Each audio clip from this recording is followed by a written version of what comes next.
morning, everyone. Thank you all for being so prompt, and really appreciate your being here. I'm Guy Caruso, President of the USAEE. This year it's been a great privilege and to work with so many of you and to see such a good turnout today. So I'm really pleased to see you all, and I want to thank, as always, the hard work of the Executive Secretary of Dave Williams and his team, and the council members have worked so hard to put this conference together. I'm going to make some opening remarks, and then I'll be introducing Dave Knapp first, President of the IAEE, and then Michael Ratner, the President of the local chapter, National Capital Area chapter, who also had such an important role in the preparation for this meeting. So I want to also start with something that's very important to us at the USAEE, and that's safety. We don't expect there to be any problems or any incidents, but nevertheless, I want to let you know that the hotel staff would be readily available to direct you to safe quarters or safe locations. Should there be an incident here, follow the exit signs, and we'll have hotel staff directing you where to go to. There's a meeting point across the street where we would all gather and make sure everyone's okay. So I want to start off with that announcement. And I also wanted to make another housekeeping announcement. One is I hope you all have already downloaded the YAP, Y-A-P-P app that you have been notified about. It's the information about how to do that's in your program, and if there's need any help, go to the registration desk, and they'd be happy to help you download that. It's got a wealth of information on it, and it's our attempt to try to become a paperless conference. So our plan is that this will be the last year there'll be a printed program. We're moving towards full electronic information system for the USAEE. In addition, we also are pushing, and very pleased that Jean-Michel is here from the IAEE, and we're pushing more use of social media, and he's a leader in that for the IAEE, and the USAEE is following in his lead. And so their Twitter account numbers and inside the cover of on the second page of your program to show you how to be more active in tweeting and other social media.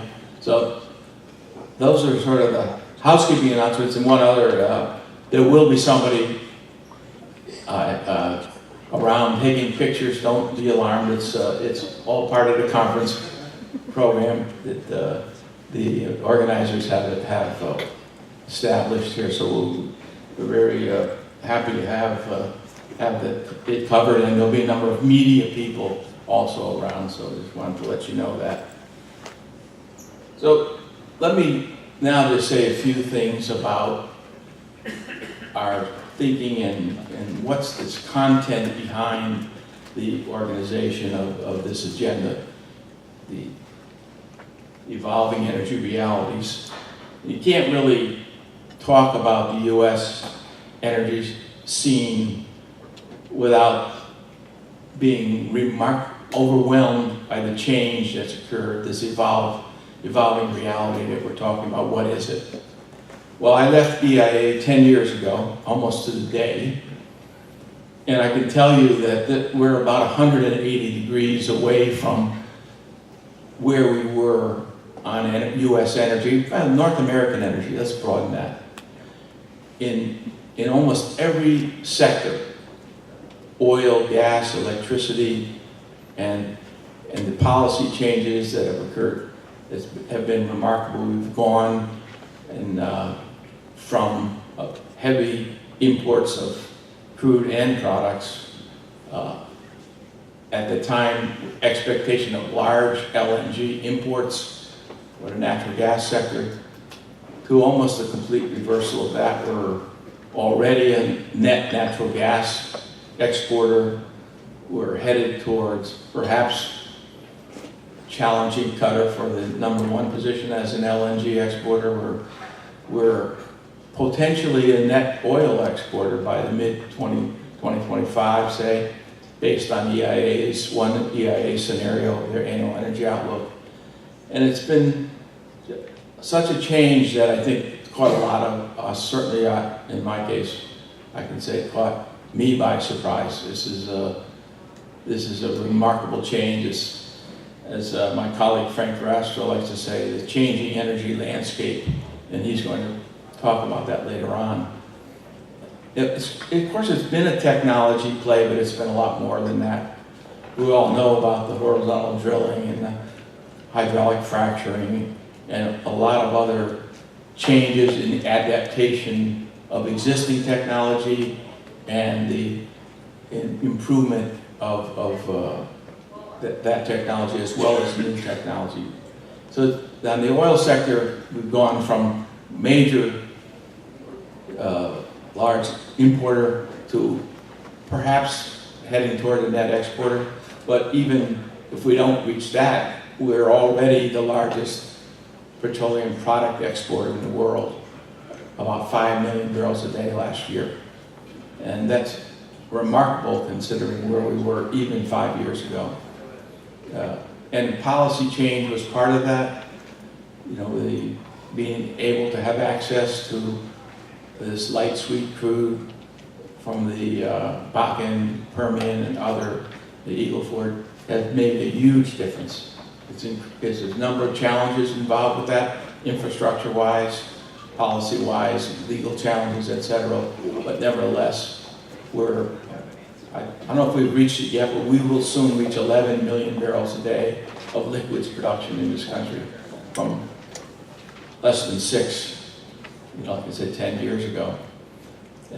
Big increase in not only the so-called unconventional or light sweet oil, tight oil, but also natural gas liquids approaching 4 million barrels a day, which is not only changing the oil industry, but it's changing the chemical industry. The petrochemicals and other chemicals all have just been unprecedented, and we're seeing enormous investment flowing into this country, certainly in the liquid sector. Gas is so bullish that it's hard to be constrained when you talk about how much gas we now believe is available in the shale formations. The NPC study done about 7-8 years ago was talking about, do we have 80 years of gas reserves or more? Now no one even talks about that number. It's somewhere north of 100 years. So that change has also been remarkable, and that has affected other sectors, of course, electricity being number one. The substitution of gas for coal, the enormous improvement in the economics of renewables, and now allowing especially states to make some bold policy changes. Most recently, the announcement by Governor Brown in California of achieving perhaps 100% carbon-reduced, carbon-free electricity by 2050. Who knows? What we've seen in the last 10 years, I wouldn't rule it out. I know it's a great challenge, and we're going to talk about all of these things in our 2.5 days together. We've got an extremely high-level group of speakers in both the plenaries and the concurrent sessions. We're going to get into many of these issues because all of these things that have occurred in North America have global implications, of course. We all, as economists, it's one energy, it's a global market. and it's affected all of the world's economies, and will affect even more. And Adam, as our keynote speaker, I think is going to touch on a number of those points. And then when you think about the geopolitics from 10 years ago to now, with the changes that have occurred within OPEC, reacting to U.S. success in the liquids production, the things that have changed not only within OPEC because of the dynamics with Iran and other members between Saudis and other members, that will be a subject of our opening plenary. So we've got a lot to talk about, and there's an enormous amount of geopolitical interest, including within our own North American energy scene, with the changes that have occurred in Mexico, that Minister Heroles will talk about, among other things, in South America. And so we've got all of those evolving realities that we talk about in the program, in the title of this agenda this week. All are going to be covered in one way or another, both the actual economics and the policy changes, the technology. There's so much to talk about. 2.5 days probably isn't enough, but it's a start, and we're going to. I think we're going to have a great meeting. I don't want to forget environmental issues, but the implications are for our own North American continent, and what that means for things like climate change and other environmental issues will be covered as well in this. And none of this could have been possible without the most important resource, and that's the human resources. And we have an excellent keynote speaker later today talking about the women's role in energy and the HR implications for broader HR implications. So we've got a great lineup, and I'm really pleased that we have such a large turnout. And I want to make a special thank you to the National Capital Area Chapter for the number of their members that we have here, and that were part of the organization and putting this agenda together, speakers and sponsors. So we appreciate all of that hard work, and appreciate sponsors. I'm not going to go into naming names, or because we'd be here. I don't want to take away from my friend Adam's time. So for now, let's see, no more housekeeping issues. So I think I'll move right now to introducing my good friend Dave Knapp, who's going to make some welcoming remarks on behalf of the IAEE. Dave's the current president and has been instrumental in the evolution of this organization as a founding member. So thanks, Dave, for being with us.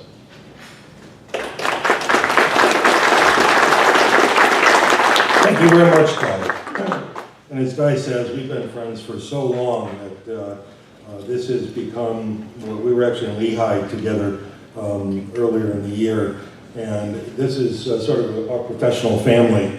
And the student chapter at Lehigh, I said, was our grandchildren, and you get very happy when the grandchildren do well.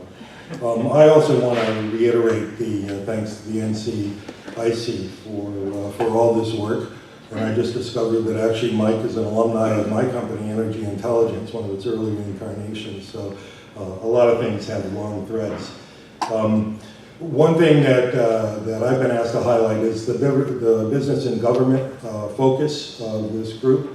The work that Kim Kaufman has been doing over the years with the help from a bunch of other people as well. We are here in Washington, and one of the functions of this organization is to satisfy the needs of the government members and the business members, as well as the academic members, which we've been doing a long time.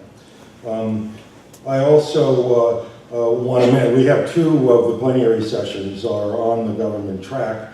And I have a script that Dave Williams gave me. It says max 2 minutes.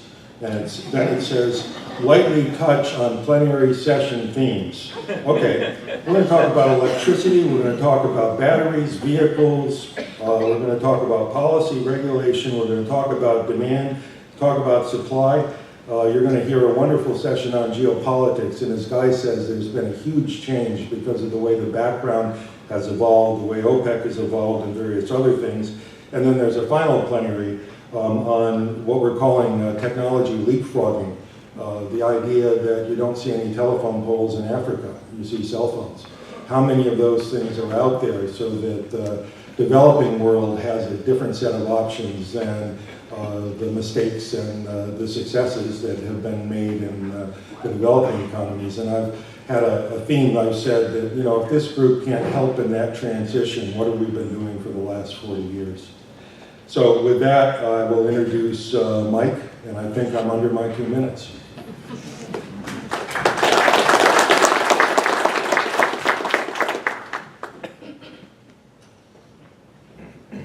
I also only have 2 minutes, so I may use the extra 15 seconds David gave me. Hi, I'm Michael Ratner, president of NCAC, as has been told, and welcome to Washington. Sorry for the weather, but it's great to see so many familiar faces, and for me, a lot of new faces. NCAC, I've only been president for about a month now, but NCAC has a lot of events, and I see a lot of the members of NCAC here. First, I'd like to thank the committee chairs, particularly if they're in the room, Guy as the overall, Ben Schlesinger, who's also an NCAC member for the plenary session, Pierre Pinot, the current committee, John Holding, Parth Vashnow, Omar Cabrales, who also an NCAC member, Natalie Kemke, another NCAC member, and Dave Williams for the great work and effort that he puts forward. And I'd also like to thank Devin Hartman, who's an NCAC member who was kind of our liaison for the conference. And I'd like to thank USAEE for, again, holding the conference here in Washington. It's been, I think the last time I had just joined NCAC, I've been a member for about 9 years. And so it's a great event. Look forward to attending all the sessions. And with that, I think I'm well into my 2 minutes, and I'll turn it back to Guy to introduce Adam. Thank you all for coming. I knew there was one housekeeping announcement.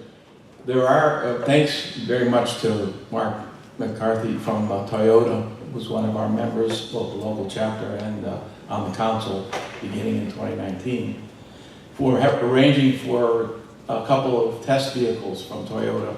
One's a fuel cell, the other's a hybrid, but they're not production on them. I believe they're both, you know, not in full production yet, but you have the opportunity to take a test drive. It's not the greatest weather, and just check with Dave Williams, our staff, to get the actual arrangements for that. But I know they're, Dave, what time are the cars going to be available?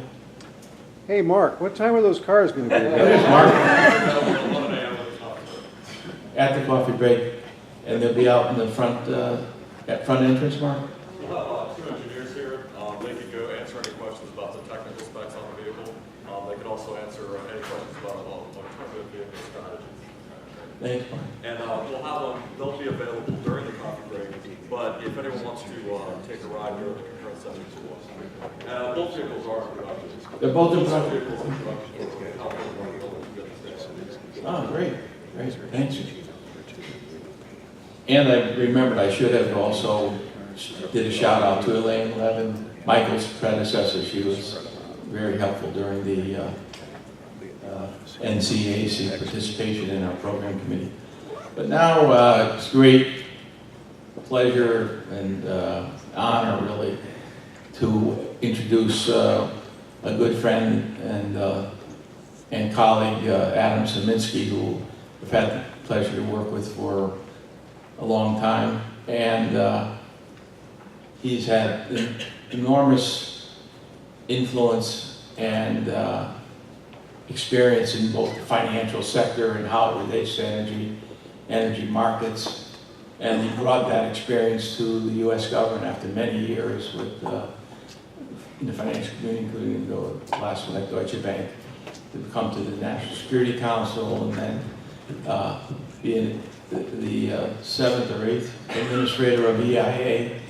And then we had a year together at CSIS, and before he took the position as the president of the King Abdullah Petroleum Research Center in Riyadh, where he's presently coming from. He's been very active in the USAEE, the IAEE, and the local chapter. He's been, generous in giving of his time and always being there whenever we asked him to come to do a luncheon talk, anything. So Adam is not only one of the world's leading experts and very active in our community, that he's been a great friend.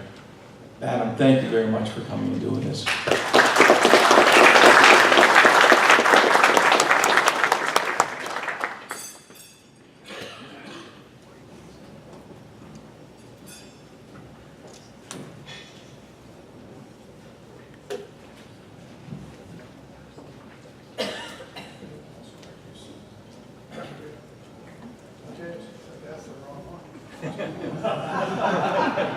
That's what you missed yesterday.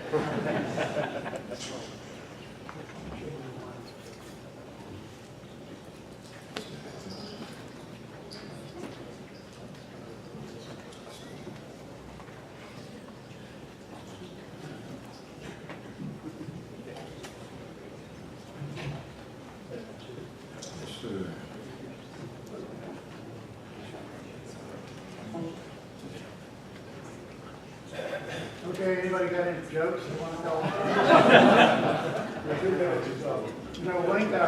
Speaking of social media, I use LinkedIn, and this is Mike Retner's 8th anniversary of the Research Service. Mike, are you still in the room? I have driven the hydrogen. It's fantastic.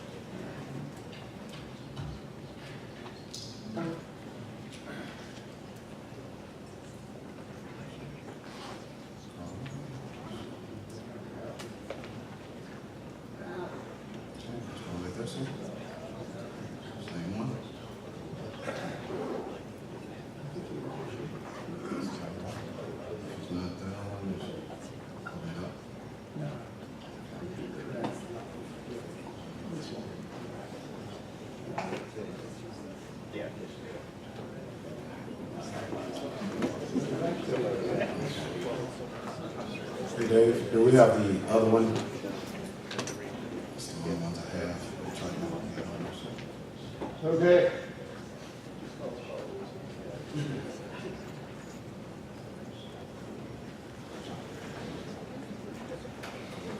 Is this how to give an effective presentation? One of the things they say is always make sure your presentation is on the machine before you can update it.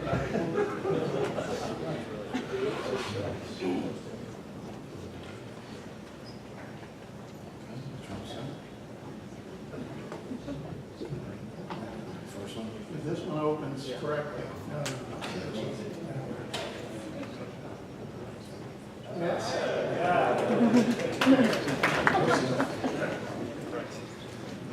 All right. Oh my God. Morning, everybody. Morning. That was an exciting start. I'm delighted to be here. I'm happy that we now have the right presentation up. And in all seriousness, I was thinking of coming in here and checking to make sure that the presentation was on. And I didn't. And that's like #1 rule for how to give an effective presentation. So the other rule is look at your audience, try to engage with them, have something interesting to say, and I'm going to try to do that. So we'll see if we can recover from the slow beginning. Objectives for energy economics. really we should be thinking about challenging the traditional thinking of policymakers and explaining the consequences of policy choices. You know, I tell people that even when I was at Deutsche Bank, I didn't try to tell people, every once in a while, I actually was a stock analyst at one point, but generally I tried to say, here are the conditions you're going to be operating under, here are the kinds of things that you can think about, and for policymakers, if you choose this path, this is a likely consequence, and give them the opportunity to decide, because they actually often weigh things differently than you do. So providing the options and consequences is a good idea. Trying to produce new knowledge. We just had a really interesting note that Axel Perot did, published in the Energy Journal early this year on OPEC spare capacity. That was new knowledge. Here's how spare capacity can be shown to reduce volatility in oil prices. Innovative policy proposals or ideas on alternate policies. Why we need better energy economics. This is actually, I think, pretty obvious to all of us. It seems, certainly, you know, we started off talking about social media and social media. Everybody seems to think that they've got the right answer, the right prescription. And discussions seem to be increasingly very, very subjective rather than objective. You know, people are providing conclusions and recommendations without having, it seems to me anyways, a lot of data or thought behind their conclusions. One of the things that you often see is people, you know, well, what's behind that particular policy choice? And, well, it seemed right or it played well to the base. Doesn't seem to me to be the right kind of thing for energy economics. I think that there should be a preference for evidence-based policies and finding ways to measure that. Now, economists have been trying to do this for a long time. It's not easy, but looking at cost and benefits. So I wanted to show you this. I usually don't have a nice graph, and I actually got this graph prepared to talk about why energy and energy policy is so politicized. And it's low price elasticity. So often I'm talking at dinner. And I get the knives out. People are kind of going, Adam, are you all right? You know, yes, I'm okay. I want to talk about elasticity. Every textbook looks like the left-hand side, maybe even, you know, it shows a supply and demand curve that looks like this. It's widgets, right? And if you change the quantity of widgets, the price moves a little bit, or if you change the price, the quantity moves a little bit. So what's the problem with oil? Right? And it's very inelastic. So that's what you're showing on the graph on the right-hand side. That inelasticity means that small changes in quantity can drive really large changes in price. And that's a policy problem. So you have, you know, gasoline goes up. You know, if gasoline goes up, you know, even 25 or 50 cents, it becomes a political crisis rather than an economic event. And dealing with that inelasticity is very important. Need for fairness. The role of energy. I don't want to exclude environmental analysts or market analysts. I spent a long time being an energy market analyst. I think has been important, is increasingly important. We really do have Frank has been quoted here, you know, earlier already, the Verastro triangle, the economy,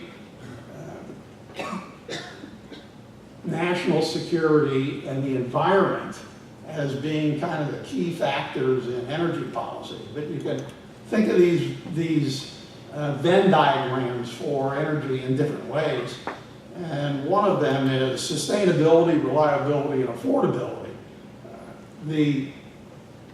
recognizing that there are both explicit and implicit costs involved in the trade-off in those issues is important. One of the things that I just want to mention is plans to address climate change often are exclusively aimed at energy. Energy is responsible for about 2/3 of the greenhouse gases. So the other 1/3 is coming from other kinds of activities that often don't get talked about because people kind of see energy as the fossil fuels, as an easy way to make an impact in their sphere. Cost calculations sometimes ignore indirect costs, particularly in electricity. Things like load firming, seasonal variations, distribution costs, frequency control, and so on. There's also, I think, a need for independence in energy policy thinking. If you don't have a level of independence, then all you have is interested parties who could be biased in seeking to protect their own economic interests. So energy economists are actually pretty well aligned with the interests of a word that I'm hearing more and more about in the Middle East, civil society, trying to create the institutions associated with civil society. Countries are often in different stages of economic development, and what works in the United States and Europe might not actually work that well in places like Africa, Latin America, or the Middle East, maybe even parts of Asia that haven't moved along as fast as China and other already developed economies in Asia. So looking for policies that work in different regions, I think makes a great deal of sense. Final thing I just wanted to say, this is a bit of an advertisement actually for where I am now. Independent think tanks and research centers can act as a bridge between academics and the policy-making community.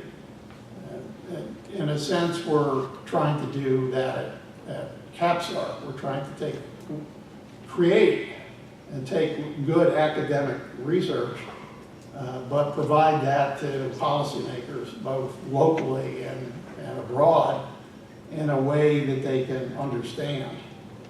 This is something that I tried very hard to do at the Energy Information Administration when I was there, and I'm hoping to bring to KAPSARC as one of the key pillars of my efforts to help Saudi Arabia achieve the Vision 2030. It's Vision 2030, if you really just boil it down, is pretty simple. It's improve the economy, improve the society, and do it all yesterday. And there are enormous numbers of actual programs and projects underneath that. But it's very important in Saudi Arabia that they have good economic input into this. Otherwise, they'll just do a lot of churning. I think it's a very, very exciting time to be in Saudi Arabia, to be part of this.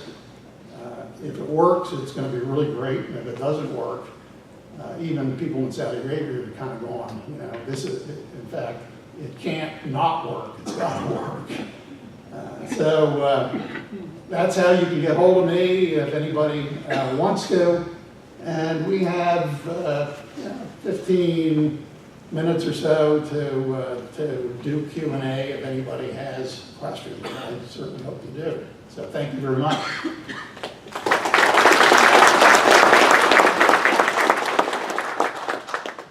Guy, I don't know.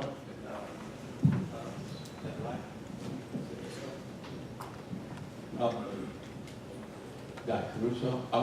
Everyone should say their name and affiliation when asked a question, but one of the things that's always troubled me about when you get the question, you know, what could we have done better when you think back on the last 40 years or so?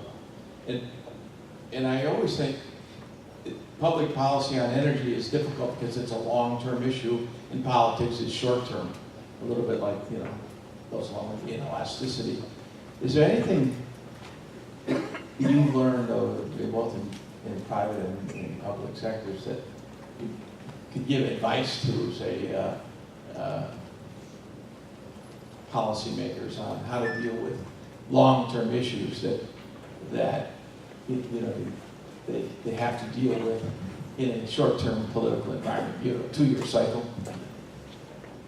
Right. So I think everybody could hear that guy was using the microphone, but it sounded like, what do you, is there something that we've all, I hope it's just more than me, we've all learned in 40 years in terms of lessons that might be conveyed to policymakers? And I think that, generally speaking, that the answer is use market mechanisms as much as you can. And if you can't use a market mechanism, then some kind of a regulation that has a similar effect to a market mechanism is probably a useful thing. Although, you know, it's hard. So this is an anecdote. Back in 2007, I was asked to be on a bipartisan group that was going to provide advice to Hillary Clinton on the 2008 election campaign in the energy area. So we came up with this bipartisan list of things to do and had a really nice meeting with Hillary Clinton. And one of the things that she did in the meeting, I thought was actually completely brilliant. I tried to do it myself. Is at the end of the meeting, she said, "Is there anything I shouldn't do?" And everybody in the room, literally everybody in the room, Republicans, Democrats, Independents, said, yes, the windfall profit tax was like one of the worst ideas in the history of energy policy. And she said, you know, well, thank you for that. I thought that might have been the case. And then 2 weeks later, because it was a really tough campaign and she was being dragged in one direction, she came out with a policy proposal for a windfall profit tax.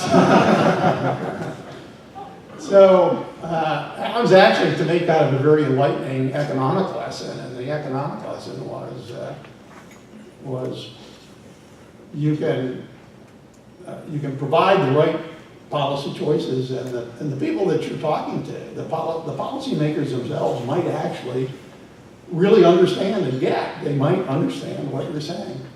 But there are times where they just get dragged into things that unfortunately, go against the grain of what an energy economist would probably recommend.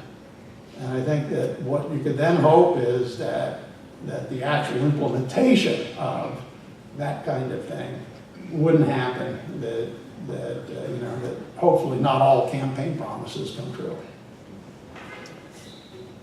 And, you know, it looks like there's a microphone stand here in the middle, but I can't see from my angle whether there's a microphone in there or not. Yeah, right.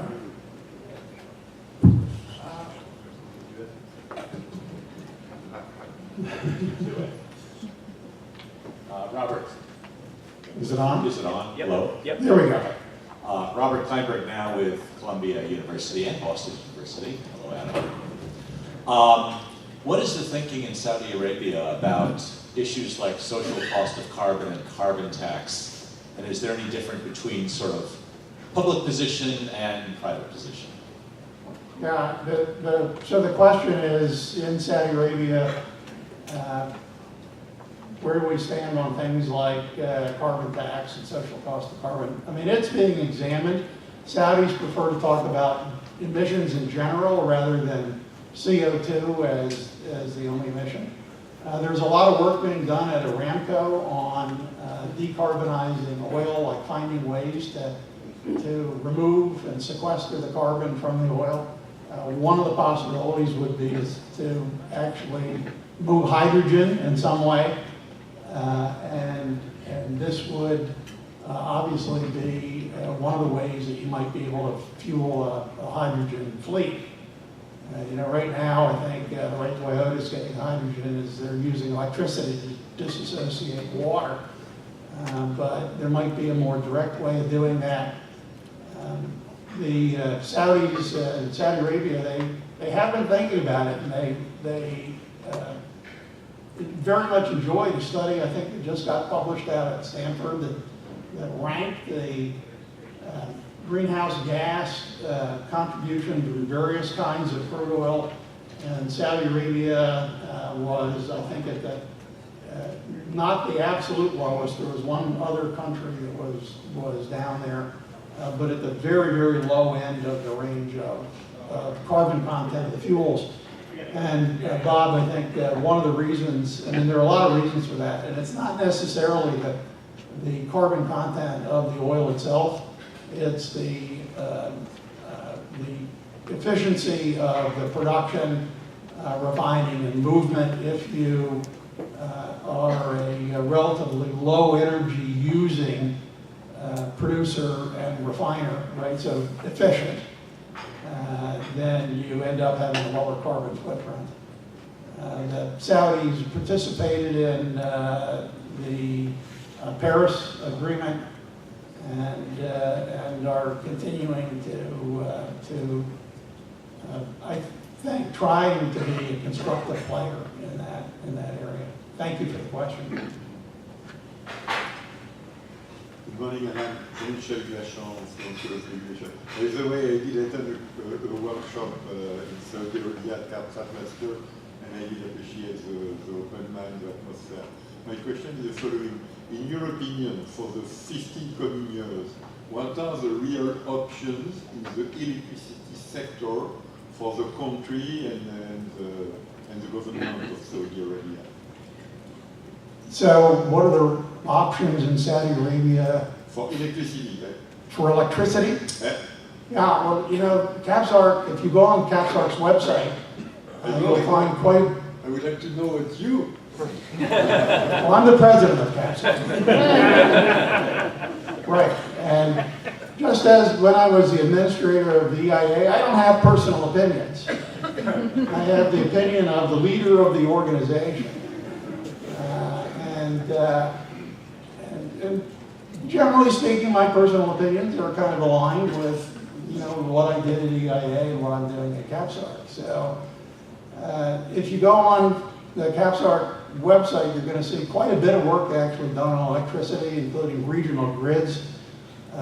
There is a grid that was created to try to connect Kuwait, Saudi Arabia, UAE, Qatar, and Oman. It is operating. It's not operating as well as it could if you actually had buying and selling taking place all the time. It's really more of an emergency kind of thing. In terms of Saudi Arabia's future in electricity, the big thing that the country obviously is trying to do is stop burning crude oil during the summer to make electricity for air conditioning. They would rather export that crude oil onto the global markets and find some other way to make electricity in Saudi Arabia. So there are a number of possibilities. One of those is to use domestic natural gas, but that gas is being employed in a lot of other areas now, so you'd have to go find more. Another possibility, and KAPSARC has written about this, is liquefied natural gas, LNG, coming into Saudi Arabia to replace the oil being used in electricity generation. Another option is efficiency, that is better air conditioners, and there are programs underway to do that in Saudi Arabia to improve the efficiency of consumption so that the growth in electricity demand slows down a bit from the pace that it had been reaching over the past decade or so. And finally, the Saudis are looking at and have discussions underway with a number of vendors the possibility of nuclear power plants. You know, that's a combination of energy economics and very political decision being made at levels way above me. And but it's a possibility. Abu Dhabi is just completing a power plant that was built on time and on schedule by a Korean firm. Their problem that they're having now is training issues, and they're working on that. And that's probably an interesting lesson learned for Saudi Arabia if they go down the same path. Thank you for the question. Thank you, Adam. Tom Marchetti, President of Energy Intelligence. Tom, good morning. I'd apologize for the weather, but I'm guessing You you're know, happy to actually, see it winning. started raining and I went outside and danced. I think one of the papers that you came out with. It hasn't rained since April in Saudi Arabia, and I thought that seeing water actually appearing from the sky was pretty miraculous. You know, there's a couple of things that I've learned in Saudi Arabia, and one is why water is seen as valuable as it is in that country, and the answer is because it's really dry. And having water to drink and water for lots of other uses, including things like irrigation of plants and so on, is tremendously important. And you know, it's needed in lots of applications, agriculture and others. So I actually don't mind the rain. But on to your question, Tom. I know this is a good way of you kind of alluding, getting to my question. I think one of the first papers that at least came out under your name when you joined KAPSARC was this idea of the need to manage volatility in the market with the use of strategic petroleum reserves.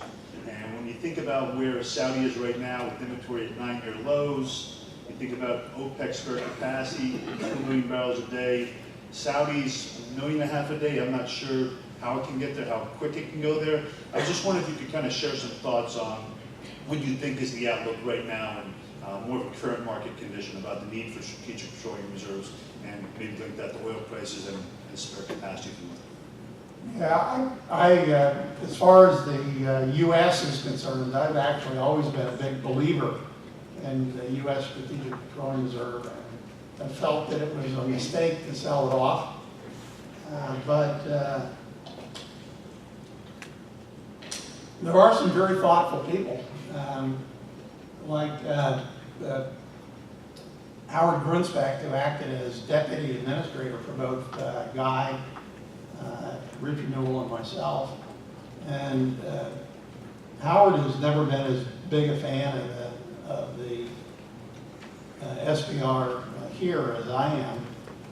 The way I view it, so I'm just acknowledging that there are other opinions out there, but the way I view it is the SPR is valuable almost in the sense of congressional aides can point to it. You know, what I said is that one of the important things to do, and it was actually, in a sense, Guy's comment of what lessons have you learned, and that is try to get policymakers to avoid doing really bad things.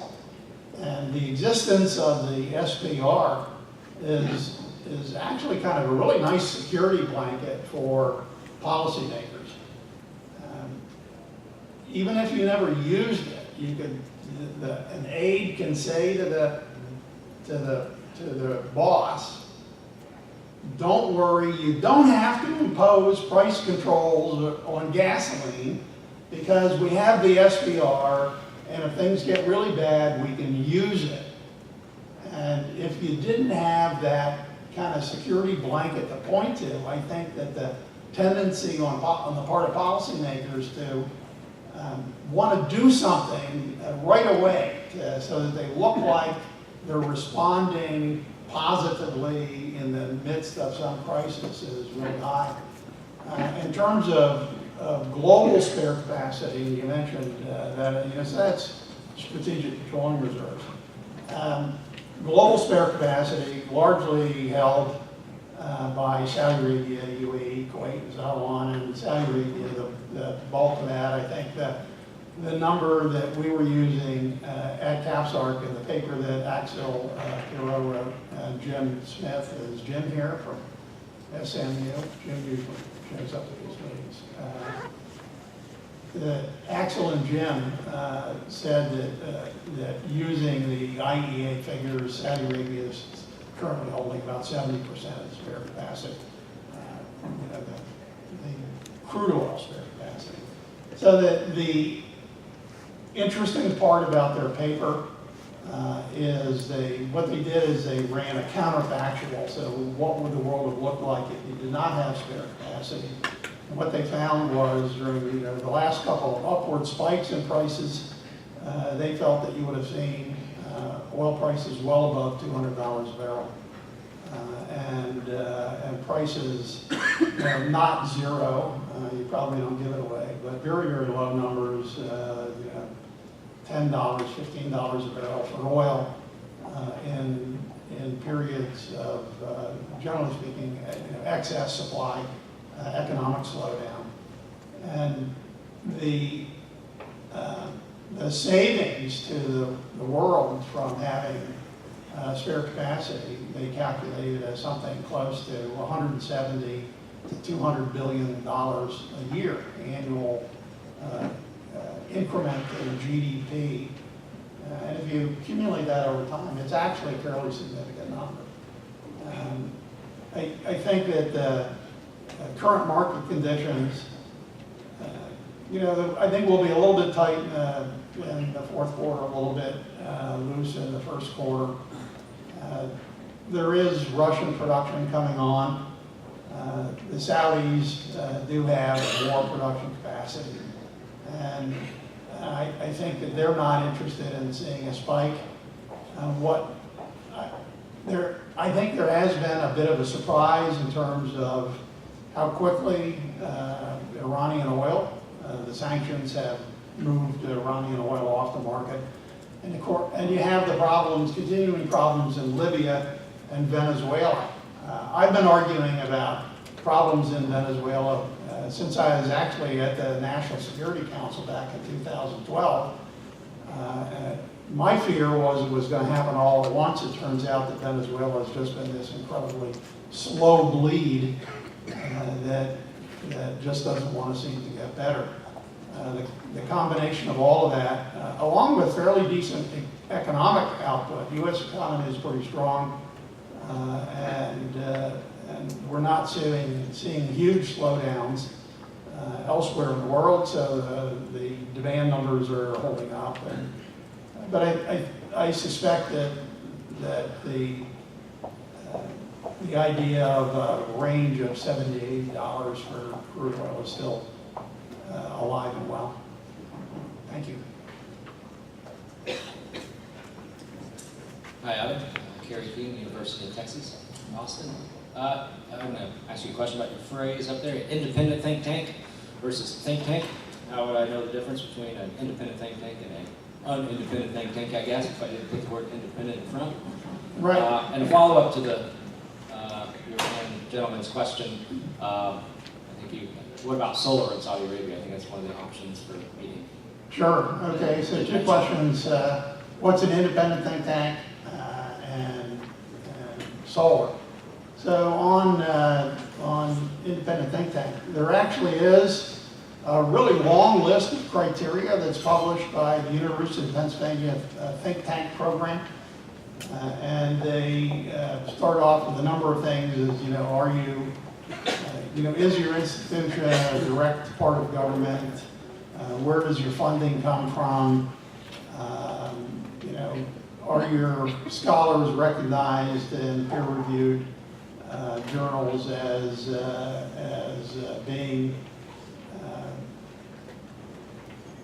independent in their own views and that kind of thing? So there are criteria, and you can just go on the UPenn website and see those for, literally it's a page full of criteria. As far as KAPSARC is concerned, I mean, EIA, for example, is part of the Department of Energy, but by law, EIA's reports don't get reviewed by anybody beyond the administrator. So the Secretary of Energy and others don't do that.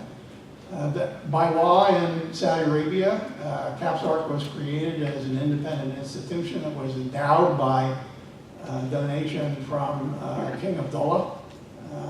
And so even kind of like EIA, KAPSARC falls under the Energy Ministry's supervision. The Energy Minister is the chairman of the Board of Trustees, but KAPSARC's reports don't go to other government officials for a sign-off. And that's kind of how I see the independence. It's a combination of we don't have our budget is funded by our own endowment, and our reports, generally speaking, I mean, it's like we always like try to see or discuss with an appropriate ministry or official in Saudi Arabia. Is there something we're missing here? Is there something that that would make more sense if we add in? Not from the standpoint of censorship, but from the standpoint of trying to be right and comprehensive about what we do. EIA does the same thing, and on the question of solar, there are huge plans for solar in Saudi Arabia. There was a SoftBank proposal that's still being discussed. One of the biggest problems, and this was, I guess, not a surprise to me, but I said, one of the observations I had about how precious water was, the first month that I was in the kingdom in April, there were 3 really big dust storms, and sweeping the dust off of the streets and the buildings and cleaning the windows in our facilities at KAPSARC is actually a huge expense. And the same thing happens with solar fields and panels in Saudi Arabia and the Middle East.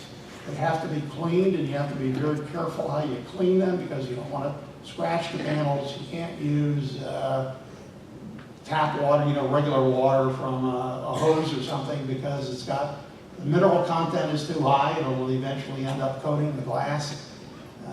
So solar, there's a lot of solar research activity going on at places like CARE and the King Abdullah University for Science and Technology. But it's, despite and another thing that is a bit of a problem is, as temperatures rise, the efficiency of the panels can sometimes decline, and it gets really hot in Saudi Arabia in June, July, and August. Temperatures up to 115, 120 degrees Fahrenheit, and that reduces the effectiveness of the solar panels. We do have a big solar field at KAPSARC, provides about 20% of the electricity, but it requires a lot of TLC, and so there is work going on in the kingdom and elsewhere to see what could be done in desert environments to like electrostatic dust control for the panels and other ways like that of dealing with the efficiency issues associated with temperature. Thanks for your question. I think Guy is signaling that we're out of time, and I want to thank everybody for coming this morning. I appreciate the opportunity to be here with you, and look forward to talking with you all, if I can, during the rest of the conference. Thank you. Thank you, Adam. Now we're going to have our first plenary. plenary session chaired by Herman